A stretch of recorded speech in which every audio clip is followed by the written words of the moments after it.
Hi guys, so welcome back to the part 2 of how to cut and sew your inner dress.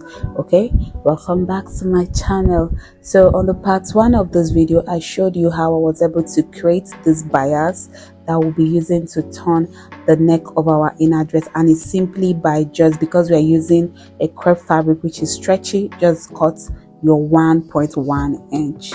That's that.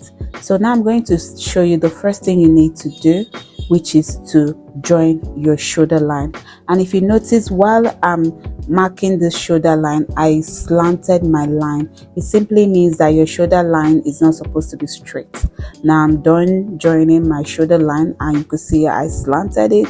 It's very important. This allows your shoulder to lap. It allows this inner to lap on your shoulder slant. Okay, now I'm done weaving it, and the next thing I'm going to now show you is how to turn the neck. And first we iron and we notch if you're in our class. And so I'm going to show you how to turn our neck using the bias that I've already cut. So first of all, you fold, and then you start from the back of your fabric. Now you see, watch closely what I'm doing. The fabric and the main fabric is the back, so I'm starting from the back to turn to the front. Okay, here I'll place it on my machine, gently fold it. This process, you need to be gentle with it. So I'm starting from one end of the shoulder line to join, and then I'm going to gently, this process needs you to be gentle and yet firm. So I'll gently start sewing using not half inch, probably quarter inch, quarter of half or half of half. All right, so here I'm done sewing. The next thing I'm going to do is to slant out. You see how I didn't cut it straight, I cut it slanted. And then the next thing I'm going to do is to top stitch. Now this top stitch helps greatly for me when you're turning your bias, the neckline. So you must have to top stitch. All right, and then you top stitch the main fabric, leaving the bias. You don't top stitch on the side of the bias, you top stitch on the side of the fabric. And remember, this is the back, and we are doing it on the back so that we will turn it in front. Now I'm done top stitching. This process is very simple. Now the next thing you're going to do is to now fold in, and once you're folding in, you can watch carefully. First of all, it's like a wrap. You're wrapping in something, so you're wrapping. You see what I'm doing here? You carefully see. You can take all the time, but make sure that you gently do it so that you can get it. So you wrap it in. You see how I'm wrapping it like a shawarma wrap. So you wrap it in gently and you sew. Once you wrap, you fold.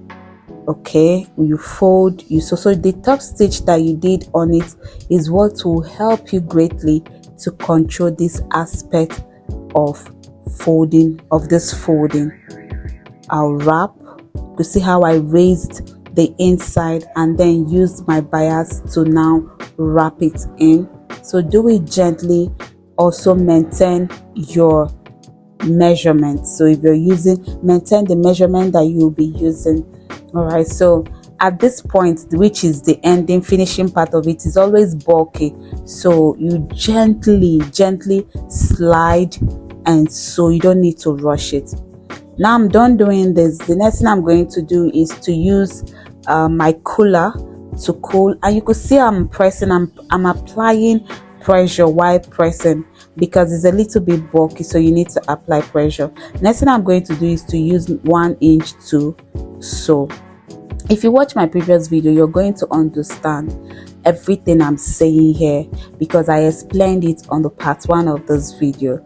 All right, now I'm done ironing. I first of all open iron so that it will iron smoothly when you turn to the front. All right, now I'm going to take my shoulder measurement. So where I place my tape is the center, but what you really need is from this part of the shoulder. All you have to do is mark 3 inches because it's going to be an inner dress. So the major thing is that you will want that 3 inches to just cover your bra hand. All right, so now I'm also going to show you how to now take a standard armhole, which is your actual bust divided by 6 plus 1.5, and here it gave me 9. So my actual, it gave me 9, but I'll be using 8 because I added 3 inches additional measurement while I was cutting my inner dress. I hope you understand. So what it simply means is that after you do your actual measurement divided by 6 plus 1.5, whatever it gives you, you minus it by 1. So here I'm trying to cross check, and this gave me 11, so which is still okay, very okay. I hope you understand what I explained. So I'll place it together just to get the other side of my armhole and also to get it accurately, right? And that's that. The next thing I'm going to do is now to take it out, look at it, see that it's okay, and here I'm just confirming that what I've done is really okay.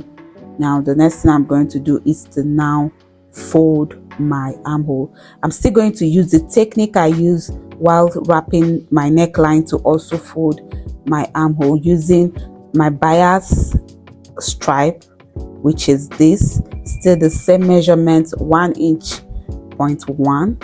okay, I used my ruler measurement. If you watch part 1 of this video, you understand everything that I'm saying here. I'm going to still do the same thing I did on the neckline.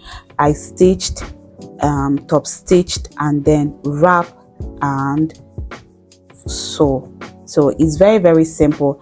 I've done this and I've done the other side, and this is how you do your inner you sew your inner dress. Very simple, very neat. If you follow this step, it's very simple and it's very neat. The next thing I'm going to do is just wrap the under. Here I'm just showing you what I've done. You could see how neat it came out, and if you follow this technique, you will really appreciate your inner lining. And then I folded it down using 1/2 inch, and then you can choose to double stitch at the down part just to give it that English finished look. And here I'm just trying to do the serere. I will iron, fold and iron, and that's it guys. That's how you do your perfect inner dress. I hope you understand this video. So if you have any question, just let me know in the comment section. Okay, bye.